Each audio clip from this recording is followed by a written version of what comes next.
Hi everybody, it's Leah with Family Heritage Living. Today we're just going to do a quick video on successfully peeling hard-boiled eggs. I know that sounds really simple, but you know, I'm amazed at how many people have problems with boiling an egg and getting that shell off without an issue.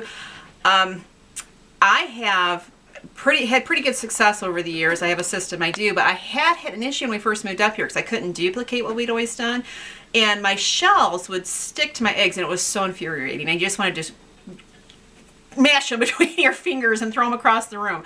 So I thought, you know, once I was able to get back into sync and find out how to alter what I did, I thought, well, you know, maybe other people would appreciate this, because I do know of several people that have issues with hard boiling eggs. So, all right, here we go. It's real simple. You have to have your eggs. All right, it doesn't matter if they're store-bought or if they're cameraman or you know, farm fresh. It makes no difference. And it doesn't matter if they're cold or they're warm. That makes no difference either. Here's the trick that works for me 99.9% of the time.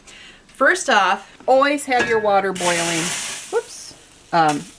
Before you put your eggs in. That is a must. The other thing that I do often, but there have been times I have not, and I still get the successful peeling of the shell off the egg, is you add a little salt. Now if I boil about a dozen eggs in this amount of water, I'm going to add about a teaspoon of salt. Okay. Now when I say peeling the shell off successfully, I don't mean just successfully, I mean easily. All right, when I peel my hard-boiled eggs, I want to I don't want to use the word crush, but I want to blow that shell, roll that shell, and then I want pretty much that just to break in half, the shell itself, and come off. And that's how this system usually works. All right, so obviously if your water's boiling, you just can't take your fingers and dip your egg into your water because you'll burn yourself. So what I do, and you can use any adequate spoon. This one, it just happens to hold a single egg. Sometimes I will use a large enough spoon to do 2 or 3 eggs at a time. You just have to be careful. You don't want to drop that egg right in because you'll crack it. Just kind of run it down the side, just like that. Now the other thing you want to make sure of is that you have enough water to cover your eggs. I have had it go down below the egg level, and it's, you know, it's fine, but it's just a little reassurance that this system's going to work. And we're not, you know, it doesn't matter how long you boil your eggs for. If you like soft boiled or hard boiled, that's, you know, personal preference. I just want to show you what works for me really well with peeling the shells off. So then, because obviously the eggs have cooled the water down, I put my lid back on for a few. Alright, so you want to make sure they come back up to boil, obviously, and once you've boiled them for as long as you want, you then remove them. Alright, so once the eggs are boiled, the trick to this is to get the eggs cooled off. Don't let them sit, don't take them out of the water and let them cool down. Don't let them cool down in the water. What you're wanting to do is you're wanting to run cold water over them. And I'm no scientist, and I haven't, you know, taken any major study to do this. I just assume that the layer on between the egg and the shell, when it is hit with cold water, it doesn't even have to be super cold, just a cool water, it shrinks this egg and it pulls it away from the shell itself. Now there are lots of ways to cool these. If you wanted to use ice water, you could. Before we moved up here and we're totally off grid, and we had running cold water, I would just let the cold water run underneath it. I didn't have a lot of access to ice, and I didn't want to take it from the ice box when we had ice in there. So I just always used cold water. The problem was when we moved up here, I didn't have that. All I had was room temperature. And quite honestly, I didn't think it would work. So I never tried to cool it with that. But I later learned that it was cool enough to do what you needed to do with the eggs. I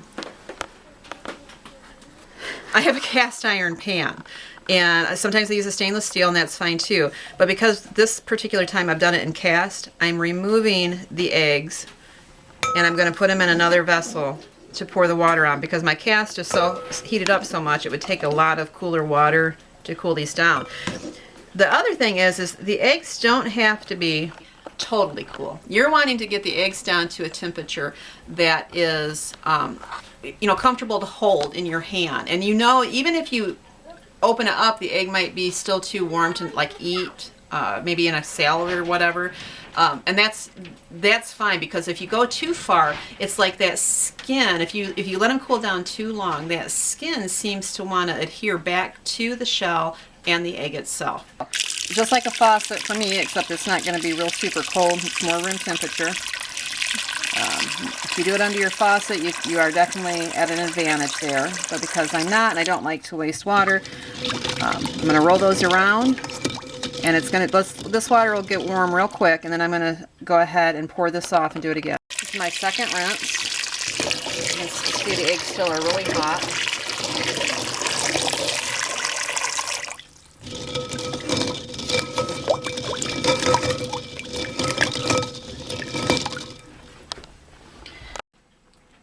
I did 4 rinses, just as you saw. I only showed you 2, but I did 4 exactly the same. It's been 5 minutes since I have taken them from the hot water into the bowl. Like I said, I think the important thing is not letting them sit too long to get too super cold. It grabs that skin between the egg and the shell, and it reattaches itself. And that's when you've got the eggshell that you've got all these little pieces trying to come off with. Right down here. All right, now with cracking, it doesn't really matter. My 2 favorite ways to do it is on the side of a bowl. And you just make sure you're cracking all the way around. And that should slide just like that. If it doesn't slide like that, I don't want to mess with it. Oh, it drives me nuts when my eggs don't do that. The other way I crack, and I don't know if there's any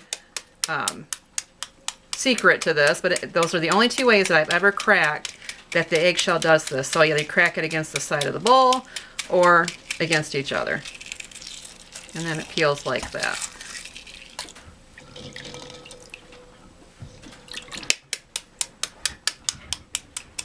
It's important too, like I said, make sure you're going all the way around the egg. I know this sounds like no-brainers, and I know for many of you it is, but there are some people that they need a little extra help.